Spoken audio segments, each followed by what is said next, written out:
સિંધુનગર વિસ્તારના રહેણાંકમાં જુગાર રમનાર 6 ઈસમોને ₹3.5 લાખની મત્તા સાથે ઘોઘા રોડ પોલીસે ઝડપી લીધા। ઘોઘા રોડ પોલીસ મથકનો સ્ટાફ પેટ્રોલિંગમાં હતો તે વેળાએ બાતમી મળી હતી કે સિંધુનગર વિસ્તારમાં આવેલા ગોપાલ પાર્કમાં રહેતા પ્રકાશભાઈ કનૈયાલાલ સોમવાણી તેના રહેણાંકમાં 12થી માણસો બોલાવી જુગાર રમતા હોવાની બાતમી ઘોઘા રોડ પોલીસને મળી હતી। જે બાતમીના આધારે પોલીસે રેડ કરી જુગાર રમી રહેલા પ્રકાશભાઈ સોમવાણી, જગદીશભાઈ જમનાદાસ કાંજાણી, નીતેશભાઈ કિશનચંદ નોતરાણી, મનીષભાઈ જગદીશભાઈ કુકડજા, જીતેન્દ્રભાઈ જયપાલદાસ સાહિત્ય અને લખનભાઈ ભીમદાસ સચદેવને રોકડા ₹3.5 લાખ, મોબાઈલ મળી કુલ ₹4 લાખથી વધુના મુદ્દામાલ સાથે ઝડપી લઈ ધોરણસરની કાર્યવાહી હાથ ધરી હતી।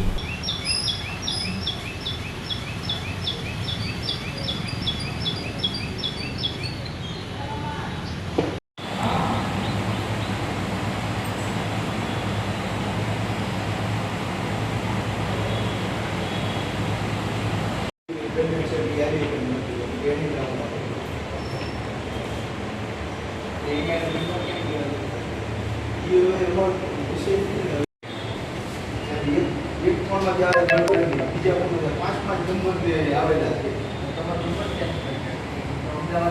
છે